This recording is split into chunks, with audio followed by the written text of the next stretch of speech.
Madam, Najam Sethi साहब की चिड़िया सारे आलम में मशहूर है। आपने भी कभी तोते, कौवे, कबूतर पाले हैं? बच्ची ने बहुत अच्छा सवाल किया। हाँ जी। वैसे जानवरों को कैद रखने की मैं कायल नहीं हूँ। कायल नहीं हूँ। हाँ, मुझे मगर उनसे खबर निकलवाने की तो कायल है। नहीं, बिल्कुल नहीं। अच्छा। हाँ, तो ये जो सू रखने वाली बचपन के मोहल्ले वाले ये सू रखने वाली आदत है वो नहीं है। अलबत्ता ये है कि सोर्स से फोन करके पूछ लेना, लेकिन वो सोर्स कोई फिक्स नहीं है। हाँ, अपनी फ्रेटर्निटी उसी के अंदर अपने कोलीग्स उनको फोन करके उनसे खबर की मजीद मालूमात ले ली, रिपोर्टर्स वगैरह से पूछ लिया। चिड़िया के हवाले से कोई ऐसी मालूमात जो किसी के पास ना हो? यकीन करें वो हवा भी नहीं लगने देते चिड़िया के बारे में किसी को। किसी दिन दम ना तोड़ जाए।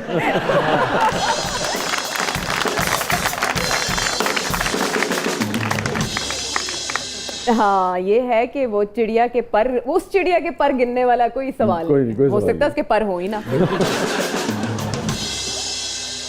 जी, आपकी उर्दू आम रूटीन से कहीं ज़्यादा अच्छी है, इसकी कोई ख़ास वजह है? आपकी उर्दू सुन के ऐसा क्यों लगता है कि आप शायरी भी करती होंगी? लेकिन हर आदमी ये महसूस करता है, मगर ये शायरी वाला सवाल नहीं आया। ये तो ऐसे लग रहा था सवाल गन पॉइंट पे पूछा हो। जवाब इसका पता कर ही लिया बस। हाँ नहीं, उसका एक हिस्सा है। उन्होंने कहा जी शायरी भी करती हैं आप? मैं खुद नहीं करती, मैं करती थी। अच्छा। इस फील्ड में आने से पहले इस फील्ड ने बड़ा कुछ छीन लिया। इस फील्ड में आने से पहले जब मैं पढ़ती थी, आपको, गालिब को, मीर को, हम हुए, तुम हुए, के मीर हुए, सभी उसकी जुल्फ के असीर हुए, तो हम उसी लाइन के थे। तो तब कोशिश करती थी लिखने की, लेकिन फिर उसके बाद कोई आपके हाफजे में आता हो कुछ आपका लिखा हुआ? हाफजा ही नहीं रहा तो क्या आता हो उसमें? खुदा हाफजा। खुदा हाफजा। तो हाफजा जो है कहाँ कहाँ कमजोर है, या आप चाहती हैं कि भाई वो कमजोर रहे? मैं इंसानी कमजोरियों या ऐब के मामले पे चाहती हूँ कि कमजोर रहे। मैं किसी के ऐब नहीं देखना चाहती, मैं किसी के बारे में कुछ ऐसा नहीं सोचना चाहती जो मनफी हो, बस। लेकिन अगर उस ऐब ने या कमजोरी ने आपको इफेक्ट किया हो, मुतासिर किया हो, कोई तकलीफ या गजंद पहुंचाई हो, फिर भी वो आपके हाफजे से महव हो जाता है? या फिर वो जिंदगी से महव होगा, हाफजा फिर जाहिर है उसके बाद महव कर ही देगा। लेकिन मनफी जिंदगी बहुत मुख्तसर सी है, यहाँ से लेकर यहाँ तक। हमें इससे पहले नहीं पता और इसके बाद नहीं पता। तो ये जितना अरसा है, जिसने अगर कुछ ऐसी फीलिंग दी जिसकी वजह से खलल आया मेरी अच्छी सोच में या साफ सोच में, अच्छी तो नहीं कहूँगी, अच्छा सोचने में, तो मैं कोशिश करूँगी कि मैं उस पहलू को ज़िंदगी से निकाल दूँ। ठीक है। रिलेशनशिप्स के मुख्तलिफ जो पहलू हैं, उनमें आयशा नाज साहिबा की रेड लाइन क्या है? झूठ। कोई दोस्त अहबाब भी अगर बोल दें तो फिर आप ख़त्म, फिर उसके बाद कभी दोबारा रिलाय, ट्रस्ट नहीं आएगा। और अगर आपको लगे कि ये सच ज़्यादा तकलीफ देता मुझे, मगर इस झूठ ने मुझे उस तकलीफ से बचाया, तो उस शख्स के बारे में क्या राय होगी आपकी? फिर तो उसकी केयर या जो उसका इदराक है मेरी ज़ात के साथ, फिर उसको देखना पड़ेगा। फिर आप नियत देखेंगी? फिर मैं नियत देखूंगी, द राइट वर्ड, फिर मैं नियत देखूंगी। लेकिन मैं हमेशा ये कोशिश करती हूँ, क्योंकि मेरे अंदर इतना बर्दाश्त है कि बड़ी से बड़ी तकलीफ को मैं आराम से सह सकती हूँ, तो मैं यही हर एक से तवक्को करती हूँ और मैं कहती हूँ कि मुझे सच बताएं, मैं जज्ब कर लूँगी। अच्छा, ठीक है, मगर सच आपको चाहिए? सच चाहिए। ठीक है। और बर वक्त चाहिए। बात का सच नहीं चाहिए। एक एक्सपायरी के बाद सच नहीं चाहिए। सही कह रही हैं आप। बाज़ों का देर से बोला हुआ सच जो है वो झूठ से ज़्यादा खतरनाक होता है। खूबसूरत बात। जी, आप बहुत प्यारी हैं, बहुत अच्छा बोलती हैं। आपको कभी अदाकारी की ऑफ़र नहीं हुई? अगर ऑफ़र होती तो आप किस हीरो के साथ काम करना पसंद करते? अदाकारी की नई ऑफर नहीं हुई। आपको देख के क्यों लगता है सबको कि आपको अदाकारी करनी चाहिए? शायद एक्सप्रेशन ज्यादा है मेरा।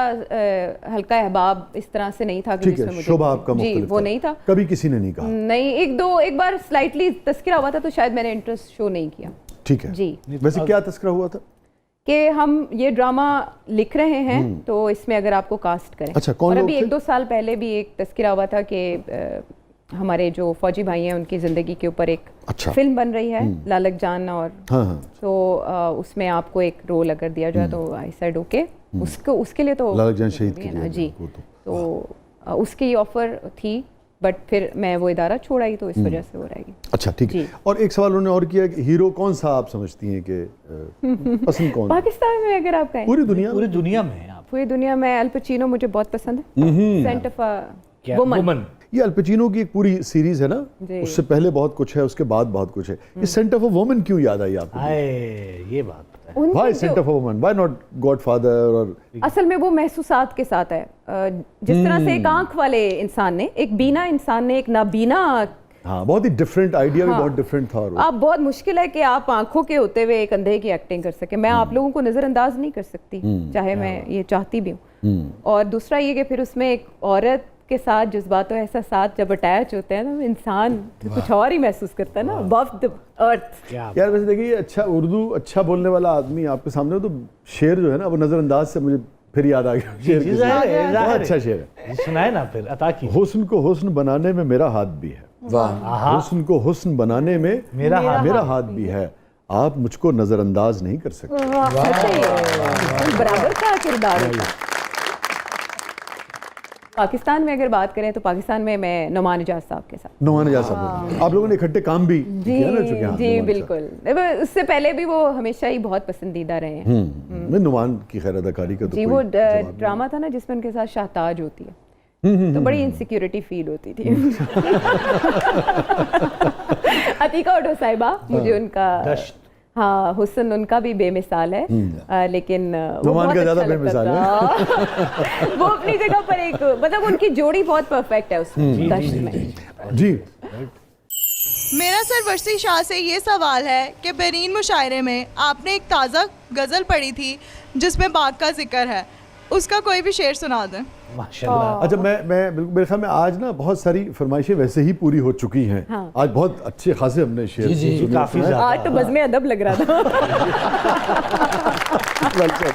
तो मेरे ख्याल में जो मोहतरमा की फरमाइश है खातून की, वो ऑलरेडी पूरी हो चुकी है। वो बहरीन वाली में किसी वक्त फिर लेकिन सुना वो ये है कि अगर आप, क्योंकि मेरी बहुत फेवरेट है ये, शुक्रिया। काश में तेरे हंसी हाथ का कंगन होता है, ये मेरा कंगन है, मैं कंगन पहन के इसलिए आई हूँ। अरे, तो आप सिर्फ बड़ी बड़ी नवाजिश। मेरा ये जिंदगी का समझे बचपन का ख्वाब पूरा हो जाएगा अगर आप ये पढ़ दें। मैं सुना देता हूँ आपको। जी। काश में तेरे हंसी हाथ का कंगन होता, काश में तेरे हंसी हाथ का कंगन होता, तू बड़े प्यार से, चाव से, बड़े मान के साथ अपनी नाजुक सी कलाई में चढ़ाती मुझको, और बेताबी से फुर्सत के खज़ां लम्हों में तू किसी सोच में डूबी जो घुमाती मुझको, मैं तेरे हाथ की खुशबू से महक सा जाता, रात को जब भी तू नींदों के सफ़र पर जाती, मरमरी हाथ का एक तकिया बनाया करती, मैं तेरे कान से लगकर कई बातें करता, तेरी जुल्फों को, तेरे गाल को छेड़ा करता, कुछ नहीं तो यही बेनाम सा बंधन होता, कुछ नहीं तो यही बेनाम सा बंधन होता, काश में तेरे हंसी हाथ का कंगन। बहुत बहुत शुक्रिया, आज मेरा काश पूरा हो गया। Thank you so much, I am honoured ji, बहुत बहुत बहुत शुक्रिया, thank you so much. Allah की बात है, आपके बाद आने वाले जो हैं, जैसे आप लोग हमसे उम्र में जूनियर हैं, वैसे तो बड़ा काम कर रहे हैं, तो अगर वो भी आपको पढ़ते हैं तो अच्छा लगता है सुन के और वो करके। Thank you so much, thank you so much. बहुत शौक से आजकल मेरा ख्याल है गिने चुने कुछ ही हैं शुक्रिया, thank you so much, thank ये यू सिलसिला आगे बढ़ा रहे हैं। जी। बस बहुत नवाजिश। नाज़रीन, स्टे विद अस, कहीं नहीं जाइएगा। छोटे से वक्फे के बाद वापस आते हैं। हमारे साथ मौजूद हैं वन एंड ओनली मोहतरमा सैयदा आयशा नाज साहिबा। आप देख रहे हैं ज़बरदस्त।